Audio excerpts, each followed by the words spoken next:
এবার অন্তর্বর্তী সরকারের সাবেক তথ্য উপদেষ্টা নাহিদ ইসলামের তৎকালীন পিএ আতিক মোর্শেদের বিরুদ্ধে গুরুতর অভিযোগ উঠেছে। তার বিরুদ্ধে মোবাইলে আর্থিক সেবাদাতা প্রতিষ্ঠান নগদের ১৫০ কোটি টাকা বেহাতের অভিযোগ তুলেছেন গণ অধিকার পরিষদের সাধারণ সম্পাদক রাশেদ খান।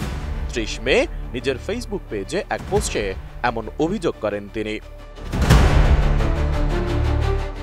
বিশেষ সহকারীর এসব কাজের দায়ভার সুষ্ঠু তদন্ত ছাড়া নাহিদ ইসলামের এড়ানোর কোনো সুযোগ নেই বলেও জানান রাশেদ খান।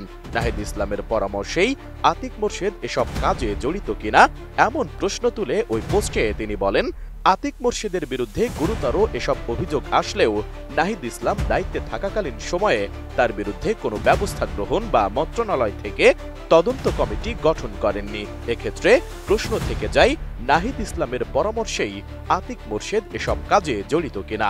অন্যথায় এসব বিষয়ে নাহিদ ইসলাম কেন চুপ ছিলেন, সেই প্রশ্ন রাখেন রাশেদ খান। পোস্টে একটি পত্রিকায় প্রকাশিত সংবাদের বরাত দিয়ে রাশেদ খান জানান, এবার আতিক মোর্শেদের বিরুদ্ধে নগদ থেকে ১৫০ কোটি টাকা বেহাতের তথ্য প্রকাশ হয়েছে। নগদের ডেপুটি সিইও মুইজ নাসনিম তকির সাথে মিলিত হয়ে এই কাজ করেছেন আতিক মোর্শেদ।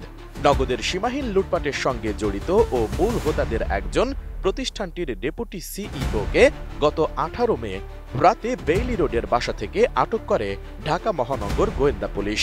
কিন্তু আশ্চর্যজনকভাবে পরদিন বিকেলে বিভিন্ন দেনদারের তাকে কারাগারে না পাঠিয়ে ডিবি থেকেই ছেড়ে দেওয়া হয়। আতিক মোর্শেদের সরাসরি হস্তক্ষেপে ডিবি পুলিশ তাকে ছেড়ে দিতে বাধ্য হয় জানিয়ে রাশেদ খান তার পোস্টে বলেন, এক্ষেত্রে প্রশ্ন থেকে যায় পেছন থেকে কে আতিক মোর্শেদকে এখনো সাপোর্ট করে যাচ্ছে, কেই বা তাকে নগদের পরিচালনার দায়িত্ব দিল। ফের ওই পত্রিকার বরাত দিয়ে রাশেদ খান লেখেন, অনুসন্ধানে বেরিয়ে এসেছে ডেপুটি সিইও ও আতিক মোর্শেদ মিলে নগদের সবকিছু সামলাচ্ছেন। নগদ ভবনের ৬ তলার একই রুমে নিয়মিত অফিস করছেন আতিক, অথচ তিনি নগদের কোনো কর্মকর্তাই নন। এমনকি আতিক মোর্শেদ ক্ষমতার দাপট দেখিয়ে তার স্ত্রী জাকিয়া সুলতানা জুইকে নগদের ম্যানেজার কমপ্লেইন্স পদে বসিয়েছেন এবং চাকরি দিয়েছেন অনেক নিকট আত্মীয়দের বলেও অভিযোগ করেন গণ অধিকার পরিষদের এই নেতা। এদিকে নিজের বিরুদ্ধে এমন অভিযোগের বিষয়ে এবার মুখ খুলেছেন আতিক মোর্শেদ। ৩০ মে এক ফেসবুক পোস্টে এ বিষয়ে তিনি নিজের অবস্থান জানিয়েছেন।